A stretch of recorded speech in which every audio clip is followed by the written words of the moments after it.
All right. So we're gonna start off with some basic introductory questions. First of all, what's your name? Joseph Adamson. And you served in Vietnam, right? Yes, I did. And what was your highest rank? Sergeant First Class, E7, U.S. Army. And all right. So we're gonna start with some questions.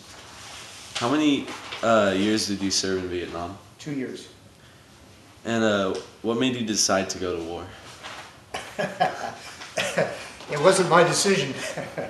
I was in the Army, I was a career soldier, I was sent. All right. And then If it had been my choice, I probably wouldn't have gone. so you were drafted? Or, No, I was already in the Army.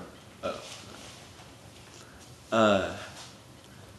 And then how were the conditions in the United States? At the time? Yeah. You mean economically or politically or? Yeah. Just economically. Oh, things were good. People were working. Usually any time you have a war going on, you have a lot of employment. It wasn't the jobs, it was the draft. People hated the draft. So there was a lot of political unrest because no one wanted to be drafted or have anyone they loved drafted, sent to Vietnam and killed. I think that's one of the reasons that the protests over the Iraq War never really caught on, because there was no draft.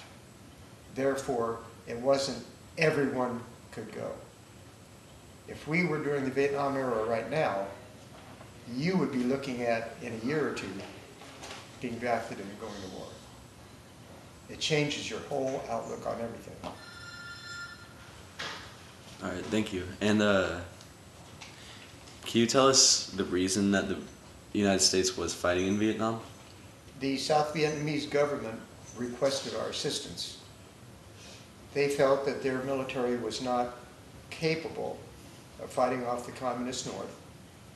And our mission was to go to Vietnam, hold things stable until the South Vietnamese army could provide their own defense, which unfortunately never happened. But that was the mission. So we were there at the request of the South Vietnamese government. All right. And then how were the living conditions in Vietnam? Primitive. Very primitive. Like, can you elaborate on it a little? Okay, when you say living, are you talking about for us? Yeah, for the soldiers. Not for the Vietnamese, but for the soldiers. Yeah, for the soldiers. We lived in bunkers and tents. The tents, usually they built a wooden frame and they put the tent over it. So it was about as large as this room, and you would have a squad in there, which is 10 soldiers. You had latrines that were dug in the ground. You had showers that came out of what they call a lister bag. You'd have a large bag of water hanging with a faucet on it. You get in there and turn it on, and it's how you took a shower. So yeah, it was pretty primitive. Sort of like, imagine camping for a year. Be similar to that. All right, thank you. And then what was your role in the military? My role? Yeah. Well, when I was first sent to Vietnam, I was supposed to be an interpreter translator. I'd spent a year at Vietnamese language school in Monterey at the Presidio. Well, interpreter translators are assigned to infantry units.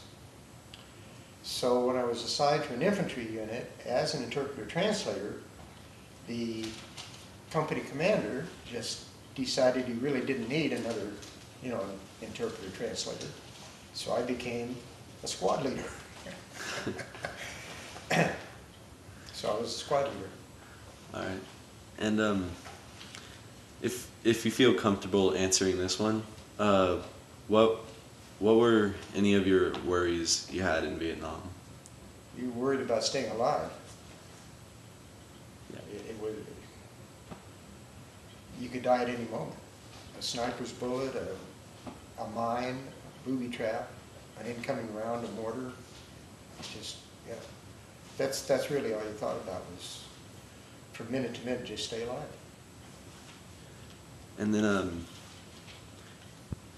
would you mind at all telling us about any memories that you are comfortable sharing?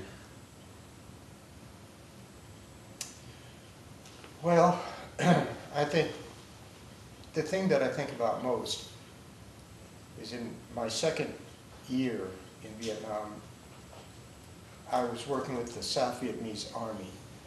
So my guys were South Vietnamese soldiers. And I often wonder and worry about what happened to them after we left. And I don't know. Yeah.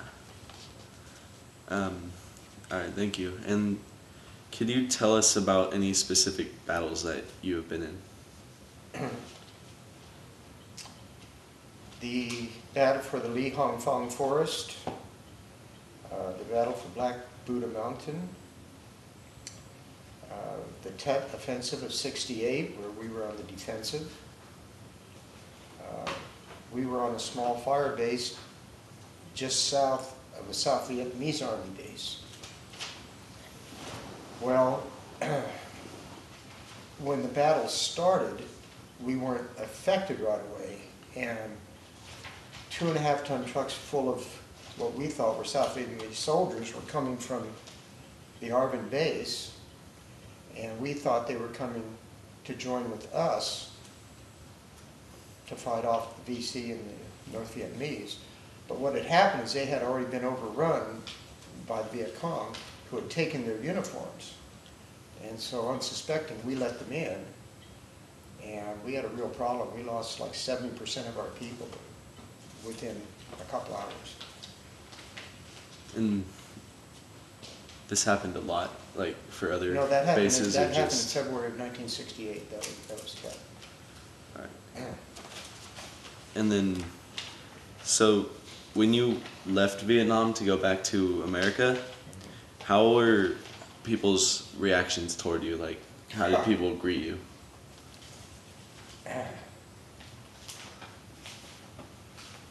I got off the plane at Travis Air Force Base, and this was a military base. And we're walking from the plane across the tarmac toward the building, and a woman ran up and threw goop on my uniform and screamed at me that, you know, her son died, why should I live, or some crap like that, and called me a baby killer. So, yeah, no, we didn't get a good reaction. It was totally different from the GIs that are coming back from Afghanistan and Iraq.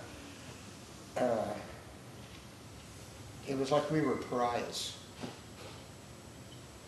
So they were blaming you for the government just drafting people, basically. Well, I really don't know what their reasoning was, but it was very offensive, and it made you feel like, okay, I want to stick with like my kind, other military people, because no one out there wants anything to do with me. And that's just what it was. All right. And then for our last question, were you able to, or like, was it difficult to adjust back into the society at the time? I didn't think it was too difficult. There were there were a couple of funny incidents. I came back while I was out in the field, and we were under fire. And when it finally calmed down, I was told to go to the airstrip that I was shipping out.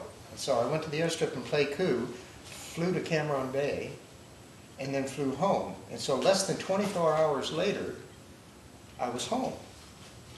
Well, I went to bed, and I got up in the middle of the night to use the restroom, and the sodium street light out on the street in Brentwood, as soon as I got up and saw it, my mind said, flare, get down. I hit the ground, I hit the floor. Now I realize, oh, it's just a street light.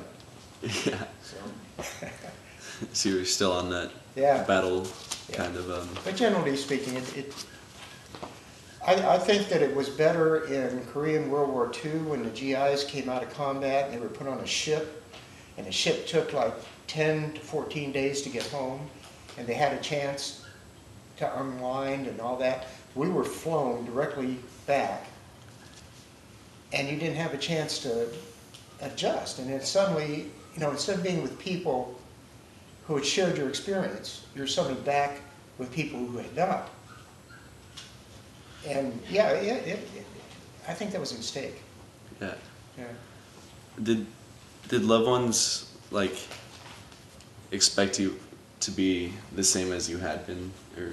Yeah, All right. that's only natural for them. Yeah. Yeah. So it was kind of a surprise for them, or? I don't think I was that different, was I? Well, you don't remember. You weren't even born. No, I don't think I was that different. All right. And then that's all our questions. Wait, do you have anything else you want to talk about Vietnam? Not really, sweetheart. I really don't like to talk about. I'm Okay. doing this because you asked me.